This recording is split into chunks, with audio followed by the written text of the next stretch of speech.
الحمد لله رب العالمين وأفضل الصلاة وأتم التسليم على من لا نبي بعد نبينا محمد وآله وصحبه. waxaad iga fiirisaan baaraka allahu fiikum aayadan cajiibka ah. ilaahay caza wajalla kitaabkiisa wuxuu ku yidhi wafii anfusikum afalaa tubsiruun.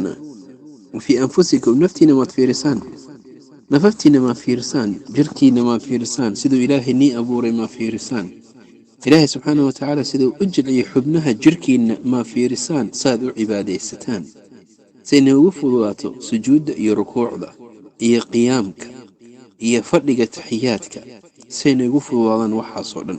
ilaahay subxaanahu watacaala siduu xubnahaada iyo meelaha iska galaan xubnaha siday u jilicsan yihiin maxaad u fiirin weyday? maxaad u fiirin weyday? ilaahay si kuu abuuray subxaanahu watacaala dhibic cad yaroo hilib ah, markaasoo kabacdi insaan caadi aad noqotay, timihiisii iyo lafihiisii iyo maqaarkiisii iyo wax walba leh, la qurxiyey oo laga shaqeeyey. laqad khalaqna alinsaana fii axsani taqwiim, abuuritaankii ugu qurux badnaa ayaa laga abuuray. bani aadamka dhabarkiisa lama qalloocine waa la toosiyey, maqaamkiisa waa la hagaajiyey. goorta uu rukuucda uu ka soo kaco samica allaahu liman xamida rabbanaa walaka alxamdu wuxuu u leeyahay yacni ilaahay ama hadda iska leh oo dhabarkayga sida xayawaankii ka dhigin oona qalloocine dhabar toosan i siiyey. ilaahay ama hadda iska leh. addoonkaas muu u fiirsada jirkiisa, naftiisa muu ka fakaro, naftirkiisa mu isfiiriyo meeshuu wax kale ku mashquulsanaan lahaa. walaa gaari, walaa material, walaa alaab, walaa lacag, walaa dhar, walaa bani aadam, walaa xayawaan, walaa dugaag, walaa shimbir, walaa bahal, walaa kullu. naftiisa muxuu u fiirin waaya? marka hore wuu uga fakari waaye naftiisa siday u samaysan tahay. subxaana allahi alcadiim.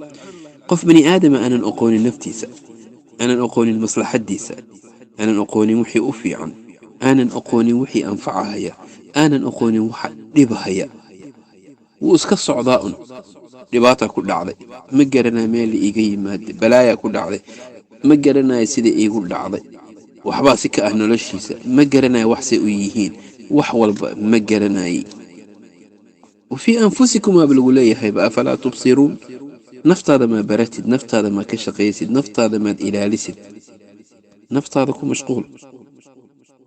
meeshaa ku mashquulsan tahay waxaana waxba kuu taraynin. taleefonkaadaad ku mashquulsan tahay, waxaad raadinaysaa ciladiisa, sababtuu u dame, sababtuu u kharime, sababtuu u shaqayn laaya, sababtuu waxsi uga yihiin. waxaad leedahay waa in muraayada laga bedelo, waa in kan laga bedelo, waa in kan la hagaajiyo, waa in kan saa la sameeyo, waa in restart lagu sameeyo, waa reboot in lagu sameeyo. waxaasoo dhan waad baratay. gaarigaada sidoo kale, dharkaada iyo kabahaada iyo qalabkaada adduunka oo dhan sidaasoo kale. haddii aadan lahayn qalabkaasoo dhan, geelaada sidoo kale, dameerka ay haysatay sidoo kale, farduhu ilaahay ku siiye sidoo kale, beertu ilaahay ku siiye sidoo kale. afalaa tubsiruun. ma u fiirsataan naftiina toosisaan oo hagaajisaan. ilaahay subxaana watacaala waa laga cabsado. aayadahaas kitaabka ilaahay uu ku sheegay, naftaada keliyaa lagu dhahay u fiirso, wax kale laguma dhihin u fiirso. naftaada marka hore ku mashquul. nabigeenna sala allahu calayhi wasalam xadiid cajiiba wuxuu ku faray dadka muslimiinta oo wuxuu yidhi likulli daa'in dawaa. jirro kastoo ilaahay soo dejiyey daaway leedahay. markaa naftaada baratid, jirradaada iyo daawadeeda raadi. daawadii waa la soo dejiyey, waadna heli kartaa haddii aad raadisid.